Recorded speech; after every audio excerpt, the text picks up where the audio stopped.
que vous fassiez des doigts qui vous viennent de cœur. Réellement, Allah subhanahu wa ta'ala, c'est celui qui nous a créés. C'est lui qui a créé toutes les langues. Il entend toutes les langues. Pas seulement les langues des humains, même les langues des fourmis, des oiseaux, des arbres. Il entend tout, sans aucune confusion.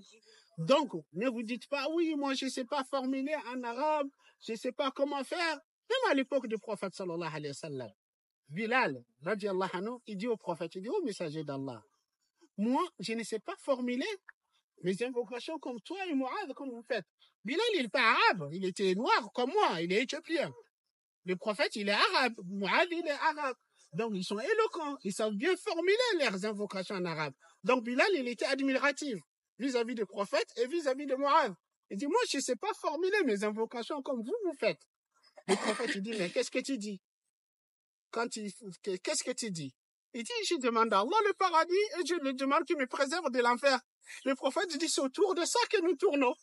En fait, tout ce que nous disons, c'est autour de ça. Donc, en fait, l'essentiel, vraiment, Wallah, vraiment, par sincérité, je vous dis, ce n'est pas important que je vous dise des doigts que vous répétez après moi. Non. Puisque des fois, vous allez être distrait, vous allez répéter comme des perroquets. Ça n'a pas d'intérêt.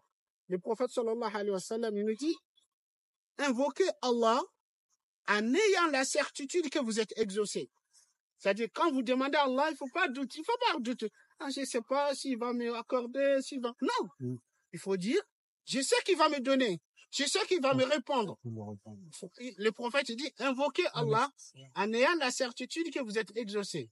Sachez bien que Allah n'exauce pas dua qui provient d'un cœur distrait, insouciant. Dua qui provient d'un cœur distrait, insouciant, Allah ne l'écoute pas. Donc, demandez à Allah. Vous savez parler le français? Parlez à Allah en français. Vous savez parler chinois? Parlez à Allah en chinois. Peu importe la langue dans laquelle vous allez vous adresser à Allah. Mais l'essentiel, que ça vient du cœur, que vous soyez sincère. C'est ça le plus important. Donc, vous savez qu'est-ce que vous voulez? Est-ce que vous savez ce que vous voulez ou pas? Ah oui. Ben, d'accord, demandez tout ce que vous voulez. D'accord. Donc, demandez tout ce que vous voulez. Donc, on commence à Bismillah Allah tawaf. On commence pendant tawaf, comme je vous dis. Faites autant de doigts, autant d'invocations que vous voulez. Demandez à Allah subhanahu wa ta'ala ce que vous voulez.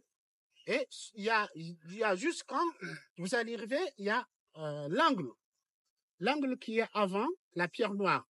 Ça, c'est ce qu'on appelle Rukn Yamani, l'angle yamanite. En fait, quand on arrive à cet angle-là, pareil aussi, si on peut toucher, on touche. Si on ne peut pas toucher, on passe. Mais donc, entre les deux, on dit Rabbana, atina fi dunya hasana, wa fil akhirati hasana, wa qina adhaban nar, wa adkhilna al-jannata ma'al abrar, ya aziz, ya ghafar, ya rabbal alamin. Donc ça, je répéterai, parce que c'est un doigt spécifique entre les deux angles. Donc chaque fois qu'on arrive à cet angle, Rabbana atina fi dunya hasana, wa fil akhirati hasanatan wa qina adhaban nar, wa adkhilna al-jannata ma'al abrar, ya aziz, ya ghafar, ya rabbal alamin. Donc, quand on arrive à pierre noire, encore Bismillah et Allahu Akbar, et on continue à faire tawaf, donc jusqu'à ce qu'on complète les 7 tours. Donc, lorsque les 7 tours, on finit de faire les 7 tours, donc c'est recommandé de faire 2 unités de prière. 2 rak'ah.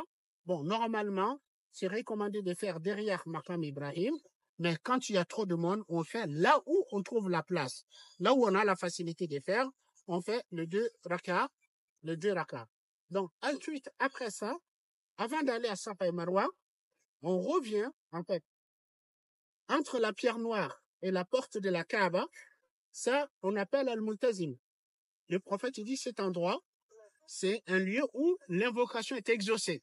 C'est-à-dire, entre la pierre noire et la porte de la Kaaba. Bon, bien sûr, on ne pourra pas s'approcher, mais de loin, on va s'arrêter et on va faire dua. En ce moment, on va invoquer Allah en lui demandant ce que on veut qu'il nous accorde pour notre vie d'ici-bas et future. Et ensuite, on va boire de l'eau de Zamzam. Il y a de l'eau de Zamzam partout.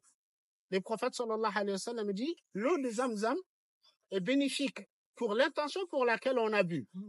C'est-à-dire une personne qui est malade, qui boit avec l'intention pour la guérison, Allah il lui accorde. Une personne qui la boit pour avoir la science, Allah il lui donne. Une personne qui veut la richesse, Allah il lui donne. Imam Shafi'i radiallahu anhu, il disait, nous avons bu l'eau de Zamzam avec l'intention que Allah nous donne la science, il nous l'a donnée. Il dit, hélas, si seulement nous l'avons bu pour la piété. Bon, en fait, il dit ça par l'humilité, modestie. Il était très pieux. Hein? Il était parmi les plus pieux de pieux, ouais. Et la science qu'il a eue, c'est grâce à Allah et la piété qu'il avait. Sinon, cette science, il l'aura pas.